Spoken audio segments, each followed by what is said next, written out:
Right, we're on to this next job today. I've got the keys to the property. Customers no longer living here. This property is just going to get renovated and then sold. But basically, we've got two small jobs and then one job that's potentially going to be a pain in the backside. So on this one, we've got an old flush valve and the mechanism has just broken. So we're just going to quickly swap these out. It's a very easy job. So this is a Cyamp valve. I've got the exact replacements just there. So we're literally just going to swap these out. You shouldn't really need any tools. You don't even really need to turn the water off. All you need is the flush valve itself, which is this part. We're just going to pop that one out and pop this one in. And all you need to do, if I can do it one-handed, like that. Pop that out. On this one, just flush the toilet. Pull that up.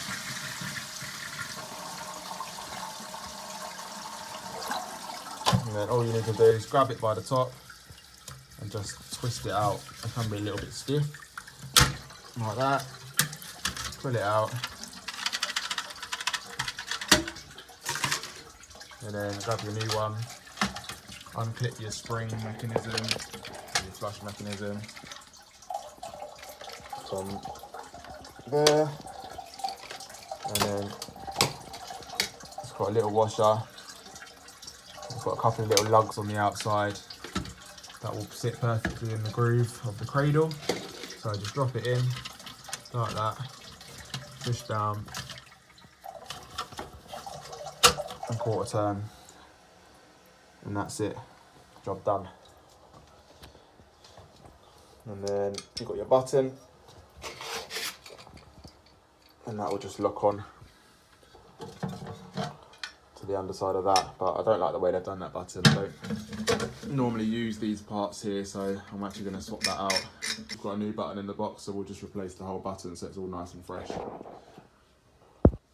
Alright, so that's the new button on. I like to do them like that. I don't use the back plate part unless you have to, which normally on most system lids you don't need to use that part. You get your back nut on the back, that just locks it in place. And then literally all you need to do is, on your spring mechanism here, you're just going to push that trigger in like that, click it on to that part, and when you let go it will lock itself in place to the button. So it's fairly straightforward. So let's see if I can do it one-handed, but it's quite difficult. But ultimately we're just going to press the button onto our button there, and when we let go it locks it in place.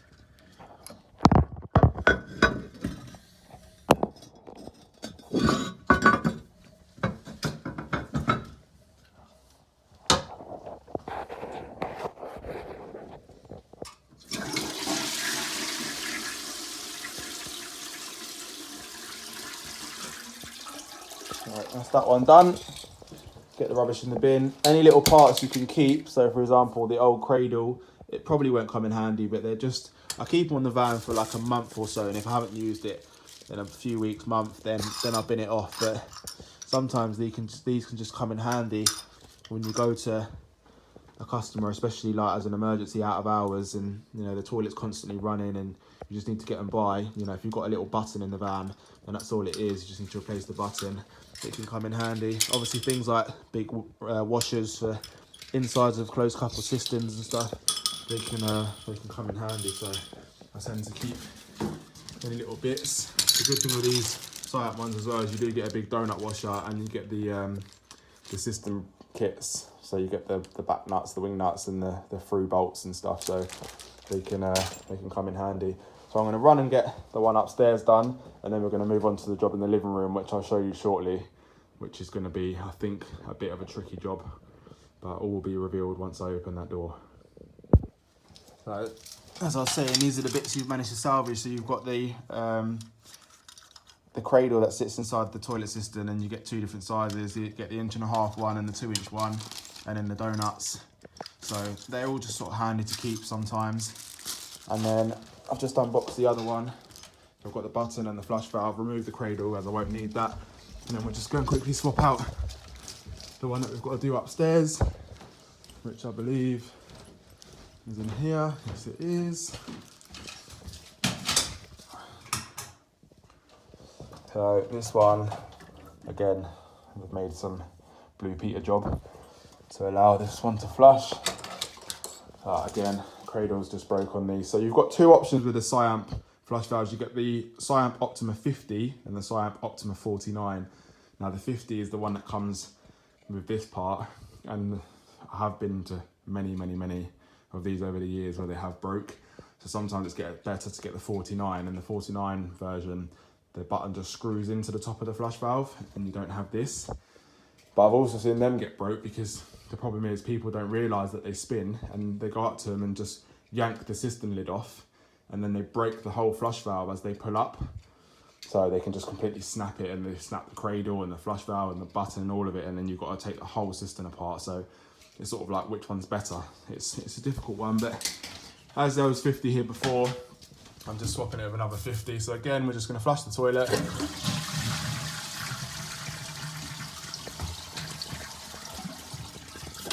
Grab the flush valve by the top and just give it a spin like that.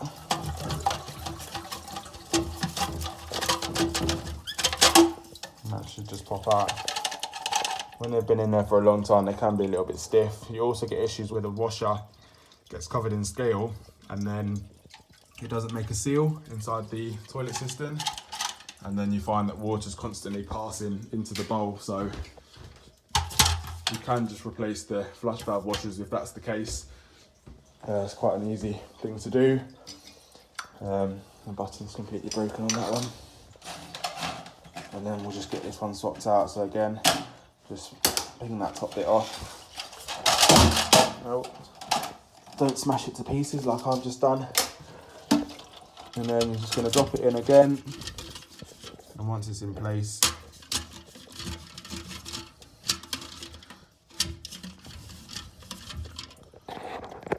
it's easier said than done with one hand, but you just drop it in and then just coarse turn it like that, and that just drops in, and now that will make a seal. It looks like it's filling up really slowly, but this is on a gravity fed system in this property, so they do fill up quite slow. And then just get the button swapped out, which again, just pop that into the top, lock it off from the underneath, and that's another job done. Right, that's that one all sorted now. So flush valves in, buttons on, that's all in and working. So now we're going to move on to this next job, which is in the living room. So what we've got is a leak on this coming through the ceiling, and it's actually directly underneath this floor, which obviously is a tiled floor, and it's got moisture resistant tongue and groove chipboard underneath.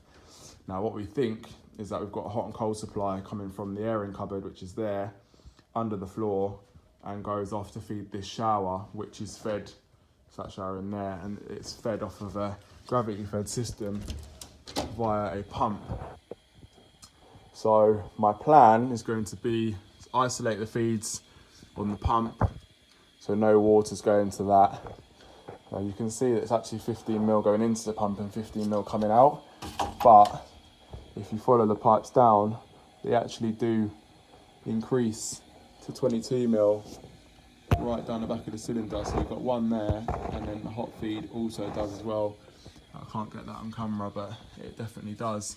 So I'm pretty confident that it's the feeds to the shower, and I think that pump only does the shower, it doesn't do the whole bathroom.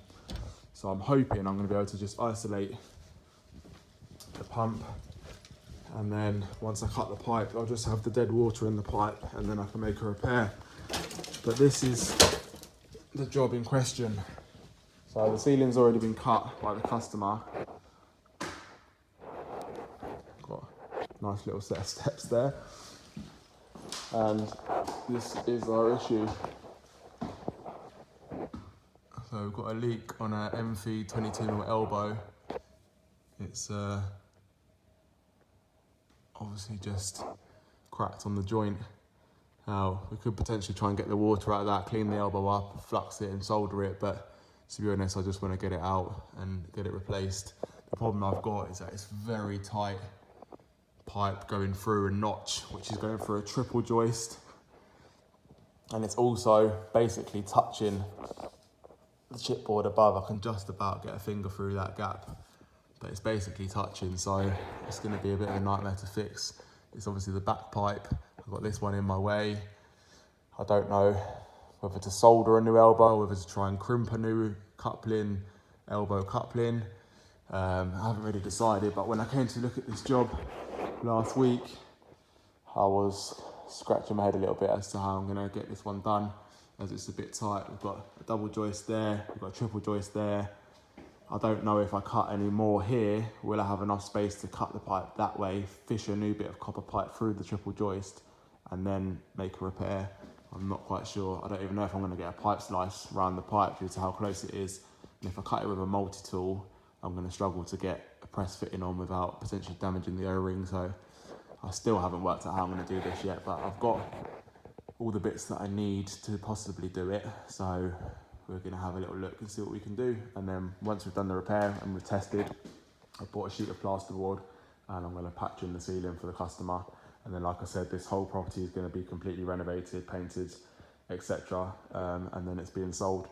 So obviously they just need to get this leak fixed and the problems with the toilets fixed before they'll be able to sell.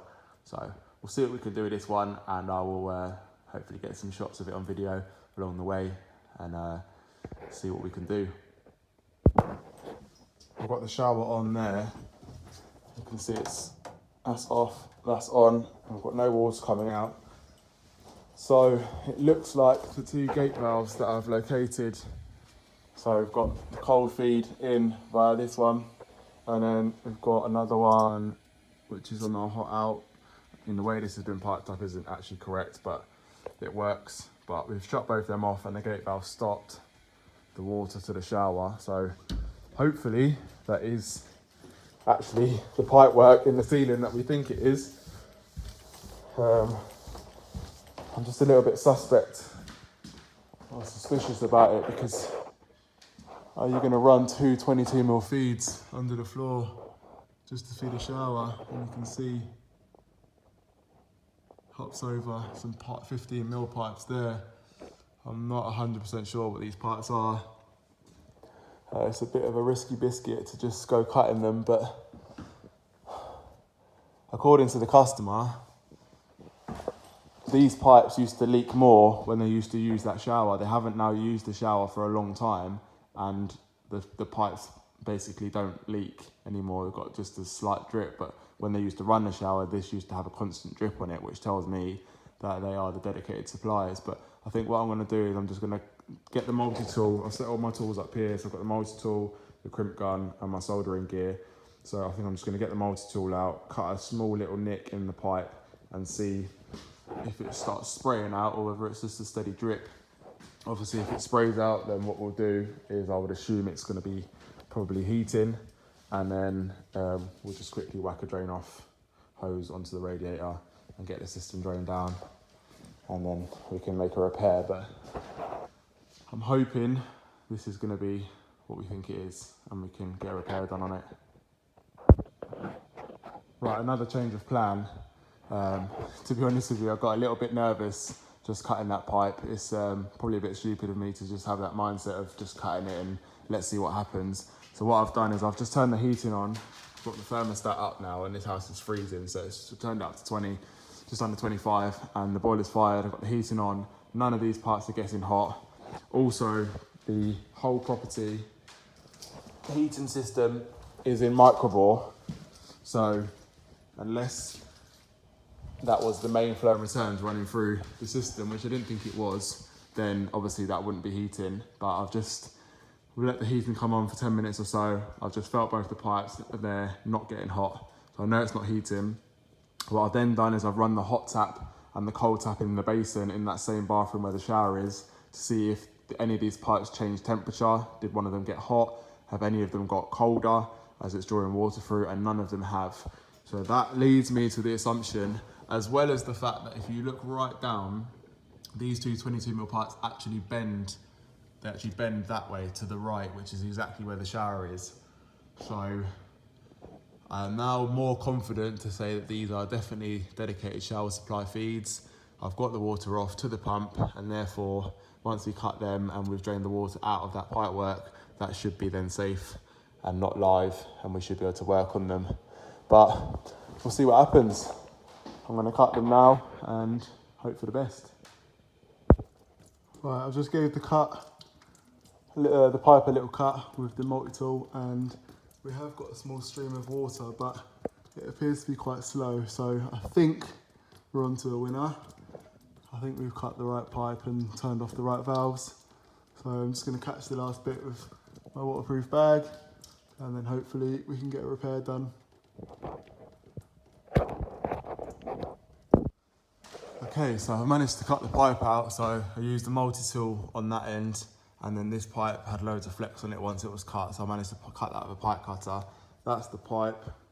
As you can see, the elbow is absolutely battered. So it's just what can happen. So I'm assuming that's probably never been soldered. Well, it was never soldered properly from the day it was installed. And over time, it's finally managed to either put a little pinhole in the fitting, or wherever the solder didn't fully run round has finally been able to allow the water to penetrate through. So we've got that out. The issue I've got now is I've got to somehow try and clean the end of this pipe up, where I've obviously cut it with a multi-tool. I've got to try and clean that up so I can get a fitting onto it. This side would obviously be fine, coupling, bit of pipe, elbow, but I need to get a coupling on this. Now, I wanted to use press, but to be honest with you, what I did actually grab was a slit coupling, so that could, in theory, go on there, and then I could put a, where's my elbow? In my pocket. I could then put an elbow there, but I don't think I'm going to have enough room, especially if I can't clean that pipe up. That slit coupling is going to be far too close to the joist, and I don't think I'm going to get the jaws in with the other pipe in the way. So this is the problem with press sometimes. You just can't physically get the gun into some areas you're working on.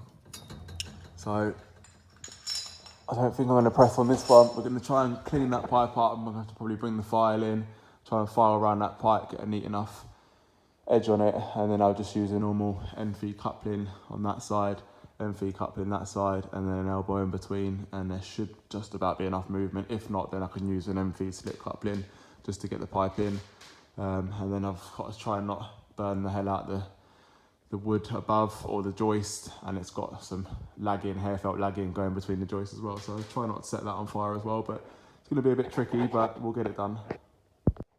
Right, I've had an absolute nightmare on this one, but we finally managed to get it done.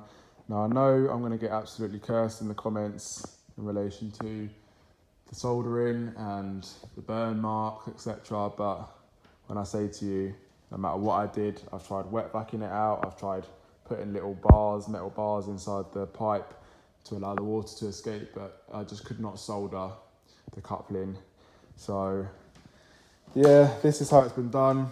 Probably one of the worst soldering jobs I've ever done in my life, but it is what it is. But it's all in. You know, I have burnt the ceiling, I've burnt the joist a little bit, and the soldering is absolutely shocking. But ultimately, the water is on and it's not leaking. You can see my burn mat.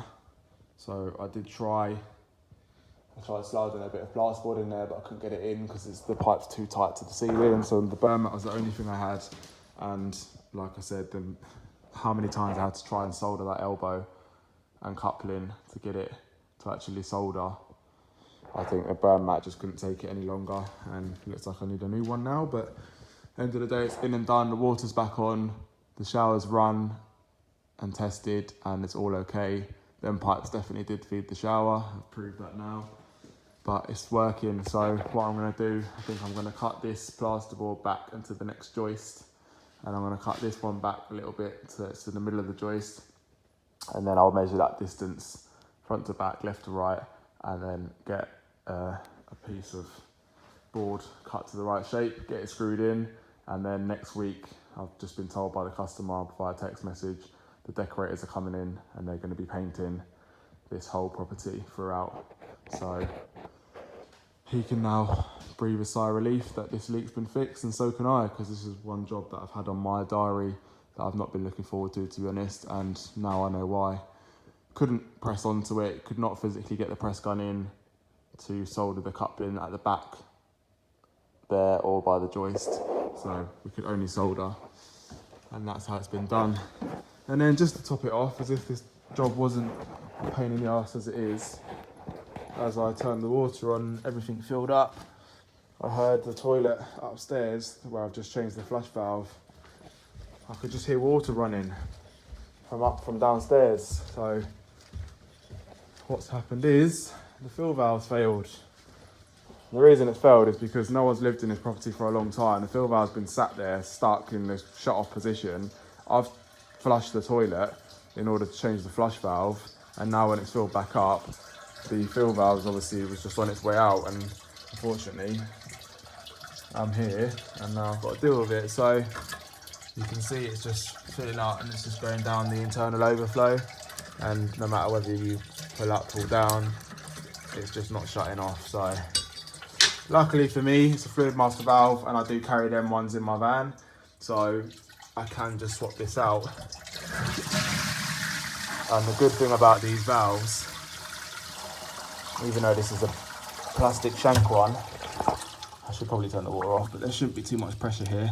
At the bottom of these valves, there's a little grey little locking pin that you can normally, he says, I won't be able to bloody do it now, will I? You can normally pull them up.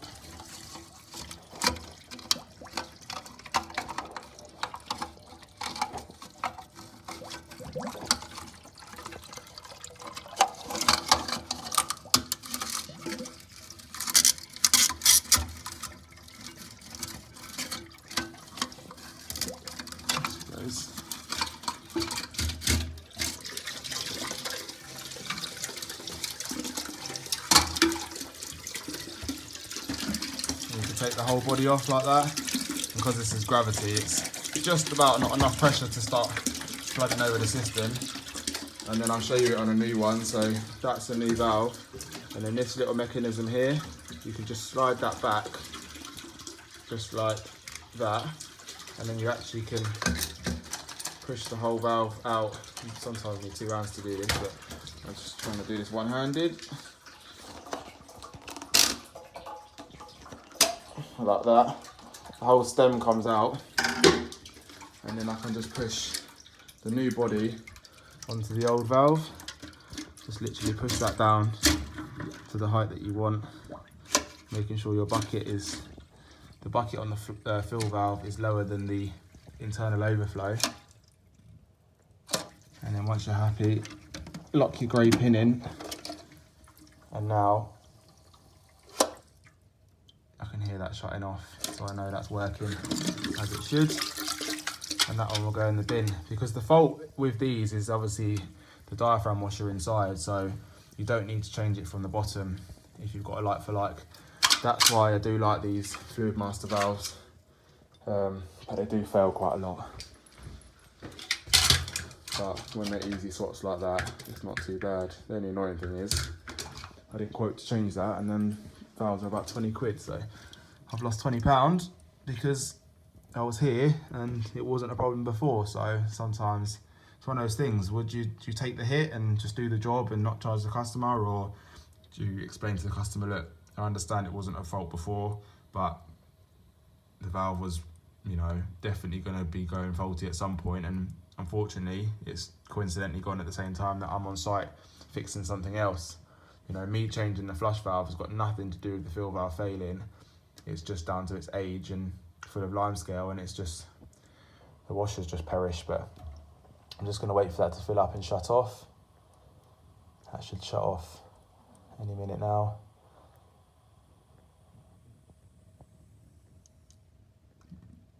There you go, that's just shut off. So that's it, we'll get the system lid reattached to the flush valve on the button, and then that toilet's all sorted, and then I can concentrate back downstairs sorting the ceiling out. Right, this nightmare job is finally over. Just having a last little clean up of the property, getting everything out that doesn't need to be in here. I have got a pot back because I haven't got any filler with me, but we made good the ceiling, cut in a bit of plasterboard. I'm going to come back with some scrim tape or maybe just some filling around that, and then the decorators can do what they want with that. I'm not sure exactly what they're going to do, but I've done my bit, getting it all plasterboarded back up, leaks all sorted, and it's gave the floor a brush up and a wipe up. Both the toilets are all good. Changed the fill valve and the flush valve on the upstairs toilet, changed the flush valve on the downstairs toilet. So this one's all sorted. I am going to pop back and put some filler on that plasterboard just because I want to leave it as best job as I can.